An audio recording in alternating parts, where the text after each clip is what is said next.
war is over, but nothing is healed. Across Khorvaire, borders lie in ruins and cities crackle with arcane steam. Magic fuels everyday life, powering trains, lanterns and weapons once meant for war. It is no longer sacred, it is sold. This is Eberron, where the world is rebuilt on dragon marks, prophecies and living legacies. The Warforged, once crafted for slaughter, now walk free, seeking purpose in a peace that feels like exile. The dragon-marked houses rule commerce, the courts rule little, and in the shadows, Changelings, Shifters and Kalashtar chase futures they were never promised. A kingdom vanished in a single day. Ancient powers stir, and something deep below watches the world reshape itself.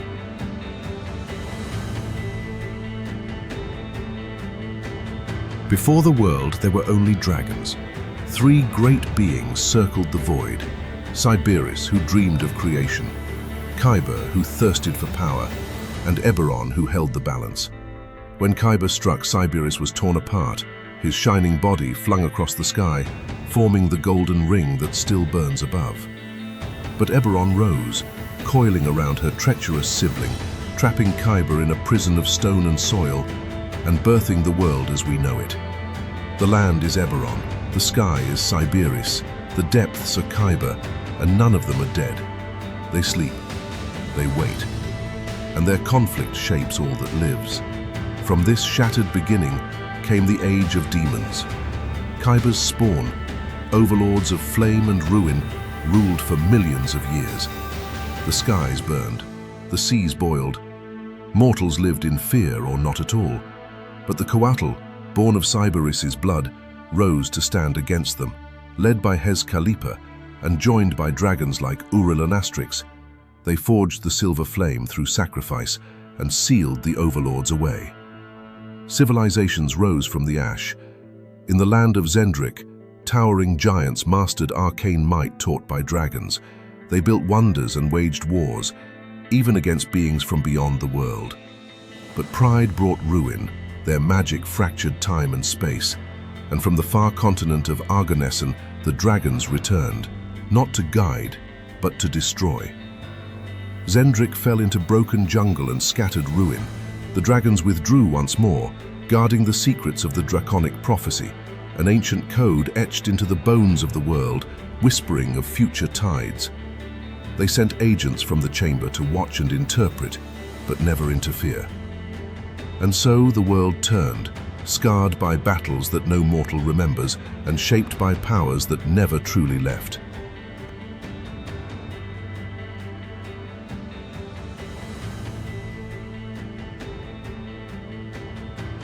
It began with a crown, and shattered a continent. When the last king of Galifar died, 5 nations claimed his throne. Once brothers and sisters by blood and oath, they turned on each other with fire and steel. What started as a question of succession became a century of carnage. The great kingdom fractured, and with it the dream of unity. Battles rolled across Khorvaire like thunder. Cities rose and fell. Fields turned to trenches. Spies became generals. Heroes became war criminals.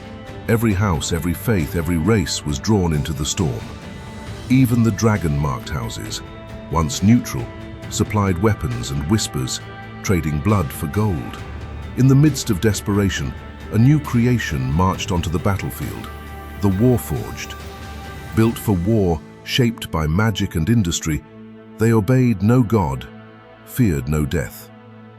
But when the war ended, their orders stopped, and the Warforged were left with a question no general could answer. What now? Then came the cataclysm. A glowing mist swallowed the nation of Seer in a single day. No spell could explain it. No survivor could describe it. One moment Seer stood proud, the next it was gone, replaced by a poisoned fog that whispered madness and grief. Soldiers on every front froze. Their enemies had vanished, and no one knew why. The fighting stopped, but not from peace, from fear. A treaty was signed, borders were drawn, new nations were born from old blood, but no victor was named, and no wounds were healed. The world emerged from the war not united, but scarred, suspicious and smouldering beneath the surface. The last war ended in silence, but its shadow still falls across every step forward.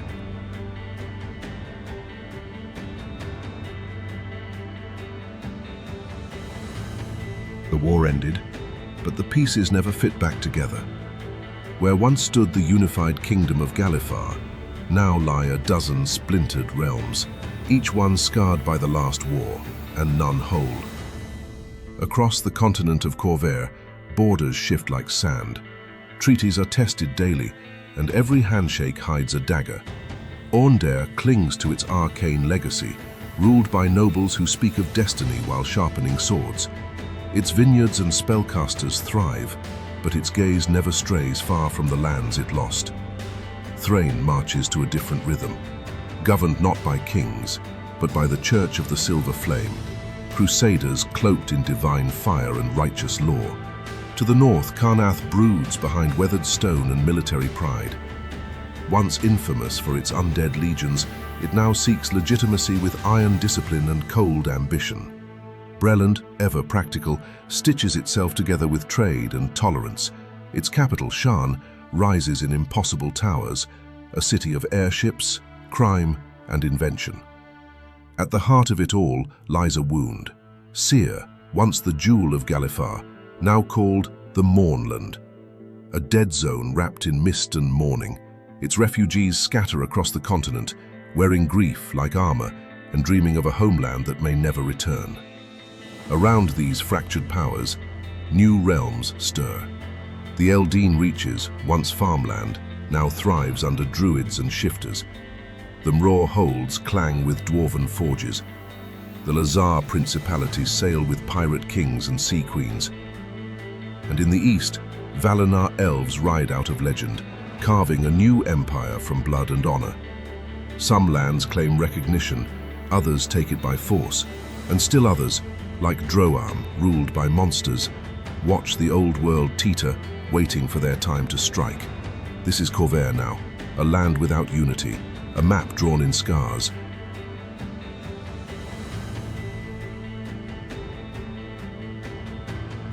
When the last war ended, it left behind more than scars. It left behind a new people, born not of nature, but of invention. The Warforged were built for battle. Forged in arcane foundries by House Cannith, they were shaped from wood, stone, and steel, but given life through magic lost to time. They felt no hunger, no pain, no sleep, only purpose. But when the war stopped, so did the orders. And now the Warforged wander the world in search of meaning, some choosing peace, others craving the clarity of combat, and a few questioning whether they were ever truly free. In the shadows of cities and courts, the Changelings move unseen. Descended from doppelgangers and humans, they wear faces like masks, changing form at will. Some live quietly, hiding their nature. Others wield their gift like a blade, thriving as spies, diplomats, or infiltrators. Trust is rare, truth rarer still. Shifters feel the call of the wild. Touched by ancient lycanthropic bloodlines, they straddle the line between human and beast. In moments of instinct, their bodies shift, growing claws, fangs, or heightened senses. Each tribe calls to a different primal spirit, and each fights to keep its traditions alive in a world built on cities and steel. Far across the sea, from the mountain sanctuary of Adar, came the Kalashtar, serene, psionic, and haunted. Each Kalashtar carries a fragment of a quarry spirit, bound from the plane of dreams.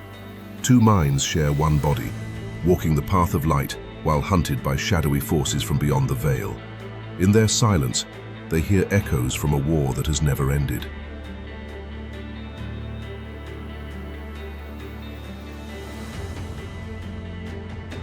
In Eberron, power flows not from crowns but from contracts, coin, and the shadows between. The war may have ended, but the game continues, played not on battlefields but in boardrooms, vaults, and secret halls where no king dares tread. The 12 dragon-marked houses rule not by law but by necessity. Each commands a monopoly born of magic, bound to bloodlines marked by ancient sigils of power. House Cannith, shattered by war and scandal, now looks to lay de Cannith, a brilliant mind and visionary artificer who must rebuild her fractured house while haunted by ties to the lost nation of Seer.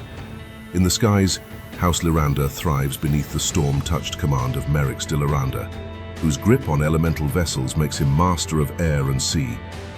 Beneath the mountains, House Kundarak guards its treasures with unwavering discipline. These are not monarchs, but monarch makers, and their reach stretches farther than any crown dares admit. Their neutrality was once sacred, now it is convenient. The Court edicts forbid the houses from seizing thrones, yet loopholes grow wider with every treaty. Some bend the law, others break it behind closed doors. Alliances form in whispers, and rivalries turn bloody in silence. The 12 do not share power easily, and when they do, it is always on their terms. But they are not alone. Beyond the cities and courts, darker powers gather. In the haunted ruins of Seer, the Order of the Emerald Claw festers like a forgotten wound. Once a knightly force, now a cult of undeath, it serves the will of Erandis Vol, the Queen of Death, a lich-born half-dragon whose very existence defies the gods.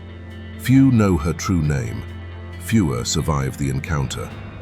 Deep in the Mournland, amid shattered steel and lingering ghosts, rises the Lord of Blades, a towering Warforged prophet, forged for war and burned by peace.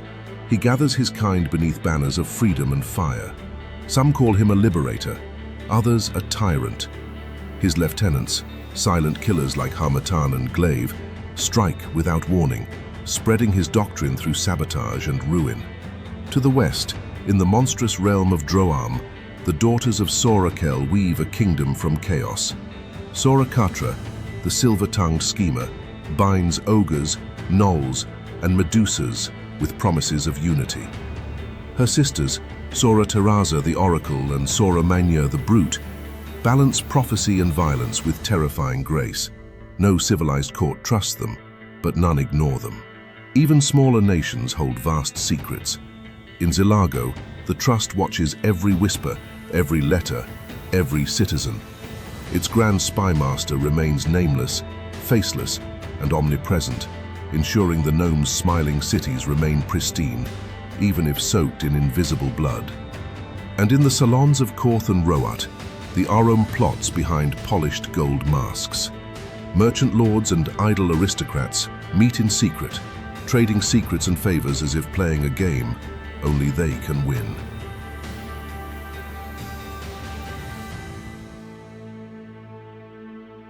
In Eberron, the gods do not walk the world. They do not answer prayers with lightning or appear in visions of flame. Their presence is felt in silence, in the shape of fate, in the weight of devotion. Some say they are myths, others say they are everywhere. The faithful speak first of the sovereign host, 9 divine ideals that guide mortals through craft, war, trade, and life. Orion is law and knowledge, Dol Ara is honor in battle, Balinor is the hunt. Each god is worshipped alone or together, invoked as needed by farmers, generals, merchants, and monarchs. But the world is not shaped by virtue alone. There are 6 others, cast out, feared, and named only in shadow, the Dark Six. The Fury, goddess of passion and madness. The Mockery, patron of betrayal. The Keeper, hoarder of souls. In the wilds of Droam, in the slums of Sharn, in whispered cults that fester in old temples, the 6 are still worshipped. For in a broken world, mercy does not always answer. Yet no faith is more vigilant than the Church of the Silver Flame. Born in fire when the spirit of a Quattle fused with a mortal woman, the Silver Flame is not a god, but a divine force, pure, searing, incorruptible. It exists to burn away evil. Its Templars wield light as a weapon, hunting lycanthropes, undead, and the demonic. But the flame demands more than faith. It demands sacrifice. Some who serve it, like High Cardinal Crozon, walk a path so rigid it fractures into zealotry. Not all who seek eternity look to heaven. In the shadows of Karnath and Thaliost, the followers of the blood of Vol study death, not to embrace it, but to defeat it. They believe the divine lies within the soul, and that immortality is not a sin but a right. Their prayers are not for gods, but for understanding, and their temples are filled with secrets of necromancy and resurrection. Beneath all these faiths stirs a madness older than worship. The cults of the dragon below do not pray, they convulse. They mutter to the daelkyr, ancient lords of Xoriat who warped flesh and mind in ages long past. Their followers dream in broken symbols and bleed colors unseen by sane eyes. In the deepest tunnels of Khyber, where the earth breathes and stone shifts, they build shrines from bone and sing hymns that twist the world. In Eberron, belief is more than hope. It is fuel, fire, poison, and prophecy. The gods may be silent, but their echoes shake the world. And beneath those echoes, something stranger still listens in the dark. The towers of Shan still gleam, but their shadows stretch long with hidden knives. Lightning rails connect fractured kingdoms, but the treaties that bind them grow brittle with time. In the heart of the Mournland, the silence still screams. The dead do not rest. The dragon-marked houses tighten their grip, not with armies, but with gold, magic, and secrets. The Warforged, once tools of slaughter, now walk free with no master but memory. And from ancient ruins and shattered battlefields, something older begins to stir, something left behind when the world was still being written. Eberron waits, not in peace, but in tension. Not in silence, but in echo. The age of empires has passed. The age of opportunity has begun.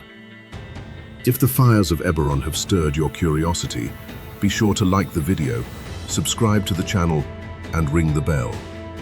New legends await, across oceans, beyond stars, and deeper into the hidden corners of the multiverse. Next, we sail far from Khorvaire, across burning sands and jeweled cities, to a realm where honor holds more weight than gold, and fate is more feared than death.